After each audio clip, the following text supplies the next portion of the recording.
அனைவருக்குமே வணக்கம். சற்று முன் கிடைத்திருக்கக்கூடிய ஒரு மிக மிக முக்கியமான செய்தி ஒன்று வெளியாகியுள்ளது. சற்று முன் அமைச்சர் ராசாவை அடித்து இழுத்துச் சென்ற டெல்லி போலீஸ். இது மாதிரி பார்த்தீங்கன்னா செய்திகள் வெளியாயிருக்கு.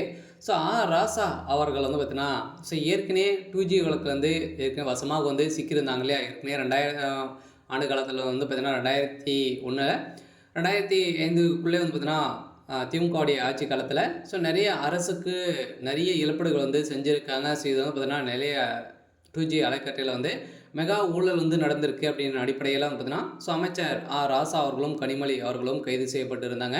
ஸோ இதில் பார்த்தீங்கன்னா இப்போ அதில் ராசாவுடைய நண்பராக இருந்த சாதிக் பாஷா அவர்கள் மரணம் அடைந்த சம்பவம்.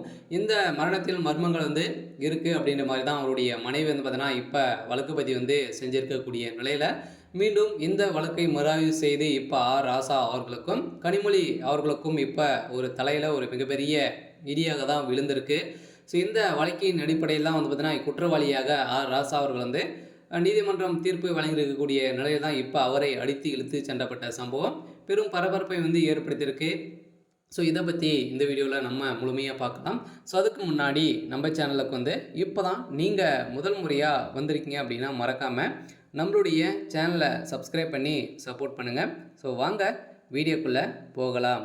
ஸோ பார்த்தீங்கன்னா ஏற்கனவே இந்த 2G அலைக்கற்றை வழக்கில் கனிமொழி அவர்களும் ஒரு 5க்கும் மேற்பட்டவர்களும் பார்த்தீங்கன்னா இதில் சிக்கியிருந்தாங்க. இதில் அனைவருமே 15க்கும் மேற்பட்ட சிக்கியிருந்த நிலையில் அவங்களுக்கு அனைவருக்குமே பார்த்தீங்கன்னா 2015 ஆண்டு காலத்தில் பார்த்தீங்கன்னா அவங்களுக்கு ஜாமீன் வழங்கி இப்போ விடுதலை பெற்றிருந்த நிலையில் இப்போ மீண்டும் இதில் சாதிக் பாஷா அவர்கள் ராசாவுடைய நண்பராக இருந்தவர் திடீர்னு மரணம் அடைந்த சம்பவத்தின் அடிப்படையில் அந்த வழக்கின் கைது செய்யப்பட்ட உடனே அவர் மரணம் அடைந்த சம்பவம் தான் இதில் பெரும் பரபரப்பை ஏற்படுத்தியிருந்தது. ஸோ இதை தொடர்ந்து தான் ராசா அவர்களும் கனிமொழி அவர்களும் மீதுமே வழக்கு பதிவு செய்து அவங்க கைது செய்யப்பட்டிருந்த நிலையில் இப்போ மீண்டும் இந்த வழக்கின் அடிப்படையில் தான் இப்போ ராசா அவர்கள் பார்த்தீங்கன்னா டெல்லி போலீஸ் அடித்து இழுத்து சென்றதாக ஒரு தகவல் வழியாக இருக்குது. ஸோ அதனால் பார்த்தீங்கன்னா ஏற்கனவே நிறைய அமைச்சர்கள்லாம் பார்த்தீங்கன்னா இது மாதிரி விஷயத்தில் சிக்கிருக்கக்கூடிய நிலையில் இப்போ ராசா அவர்களும் வசமாக சிக்கியிருக்காரு. இதில் கனிமொழி அவர்களுக்கும் தொடர்பு இருக்குது. ஆனால் குற்றவாளியாக இருவருமே